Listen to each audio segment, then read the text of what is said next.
You have a son or daughter, they get out of college, they're not covered, So I think all of us realize the vulnerability that we have if we can't cover everybody. Why do you think Hillary gets away with these positions on the war and also on healthcare that are so different than the majority of people want? How does she do it? She's very good at imaging herself and projecting herself and giving messages to different sectors in the same soundbite. For example, on the war, she says, we got to stabilize Iraq as soon as possible in order to bring the troops home. I see. So the people think she wants to bring the troops home, but the military-industrial elites that make the campaign contributions hear her say, stabilize Iraq, and they know the generals say, they're saying that will take at least 10 or 15 years, and I think that's optimistic. Yeah. So she gives a mixed message. Plus, she's been attacked by the right as a liberal, when in fact she's a corporate politician through and through. So she has this liberal image that the right has cast her as when it doesn't correspond with her actual votes on policy right down the line, from trade and regulation, everything, to health care and the war. Yeah. All right. Yeah, I've got the chart again in front of me. Military budget, our friend Howie here is recommending a cut of $300 billion. Hillary Clinton has voted for several increases. But let's talk about public campaign financing. We talked a little bit about the way the debates are set up to favor incumbents, but campaign financing is. I mean, I remember there was a cartoon of Hillary burying Jonathan Tassini with bags of money. That was like the cartoon I saw. I didn't see that. And it was the cartoon, Tassini was trying to say something, and Hillary, the voice of Hillary, was saying, just throw one more bag down there, that should take care of it. And he gets squashed, I saw that. That's a funny cartoon. Yeah, it was, and it was like a lot of those cartoons, it's funny because it was right on the nose. So, you support public campaign financing. Can you tell people a little bit, people aren't always clear about what that is, and how that would work. Sure. I don't know if it's one of your main issues, but putting on the spot I think here. It's very important, because I think the reason the Democrats won't get us out of Iraq is because they're addicted to the campaign finance for the military-industrial interests. So expecting them to get us out of Iraq is like expecting crack addicts to turn in their dealers. Or you turn to health care.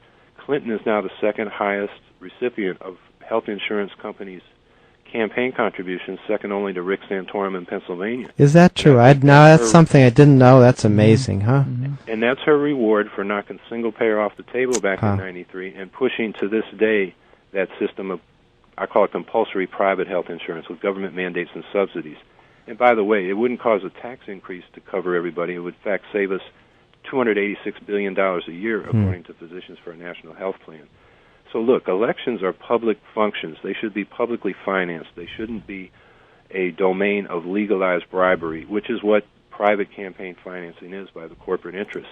Right. So the campaign financing is privatized. The debates are privatized because the corporate media and the corporate-sponsored candidates get together to exclude the rest of us.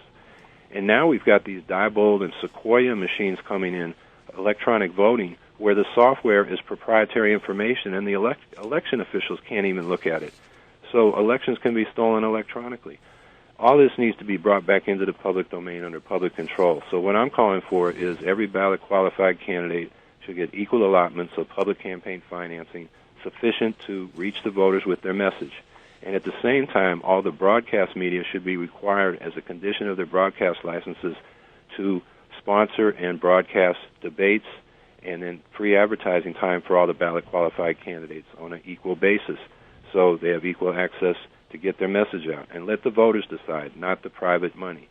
Yeah, I was in Amsterdam right before an election, and what you just described is really how a lot of democracies do it. The Holland really just requires the media companies to give equal time. They're severely limited. Nobody can spend more money than anybody else. So, again, like universal health care, most Americans don't know that the other developed countries in the world have this. Many developed countries have a much truer democracy, and in fact that they can't really be bought off by the corporations. It's just a question of people not knowing, I guess. Yeah, what their options are and that other people do it. And I think the other thing most other countries do is they have proportional representation. So if a party like the Green Party, say, has 10% support in the electorate, they would get 10% of the seats in legislative bodies. Right. And that way all voices are heard, not just before the election, but after the election in the legislative bodies. And that gives you full representation. Everybody gets their voice heard on a continual basis. I think that's what got Lani Guinier kicked out of the running for a Bush administration cabinet post, wasn't it? One of the things that she was. There have been court decisions setting up proportional or semi-proportional systems where blacks in the South or Chicanos in the Southwest have been systematically excluded, and these were systems designed to give all groups fair representation. And they're court-sanctioned, but she was called the quota queen by the Wall Street Journal, which is not what she was talking about. And Clinton's dropped her like a hot potato, even though they said she was a personal friend. And their treatment of Lani Guinier, who never got to go before Congress and explain herself, or Jocelyn Elders, who was their, what's the thing? The Surgeon General? Yes, Surgeon General. She made a remark that was misinterpreted, and they dropped her. Right. And so, their solidarity with the black women who had been or could have been part of their administration, they dropped them like hot potatoes as soon as they became controversial rather than defending them. Right. Sounds like if you're looking for someone with little backbone to serve in the U.S. Senate, sounds like Howie Hawkins got some.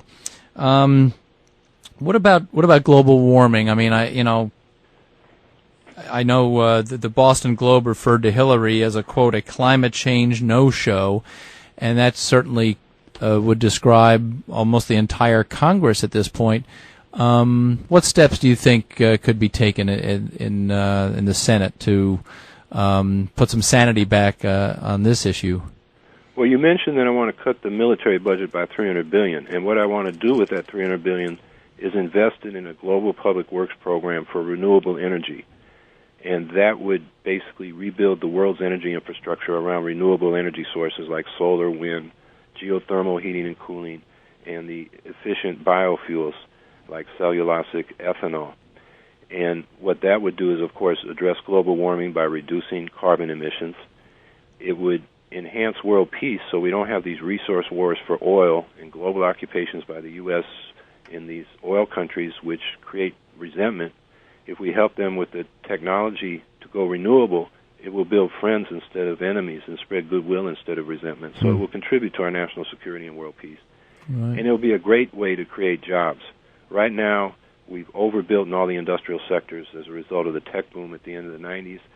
So corporate America was sitting on $2 trillion in cash at the end of 2005. So what they've been doing this year is buying back their own stock at record levels and buying each other out in mergers and acquisitions, not investing in new plant and equipment. If we rebuild the world's energy infrastructure, that will be new plant and equipment, a lot of construction jobs, and keep the economy moving at a time when most of the jobs created are, low-paying retail service-type jobs, and there's very little good-paying manufacturing jobs being created. And this recession is the worst in that respect in history. So I think it's a way to get the economy going, contribute to world peace, and address the crisis of global warming. Wow. Well, that's very impressive. I like the way you put a lot of issues together there, and it makes perfect sense. I guess two other issues that are on the chart that are mentioned here I'd like you to comment on at least briefly. One is the death penalty. Hillary Clinton supports the death penalty, and you are in opposition, correct? Correct. Okay. I mean, can you explain to people, I mean, is it simply a religious, moral issue for you, or is it also a matter of, practicality? It's both. It's a moral issue. It's wrong to take a life. The state should not take a life. The state makes mistakes, and we found people who were proven later innocent who had been condemned to death. So you don't want to make a mistake. You can't bring a life back by taking another. And if you look at the studies, it's not a deterrent. So it's not effective in fighting crime, and it's immoral. So we shouldn't do it. Right. And like you say, what I meant by the in terms of practicality is it is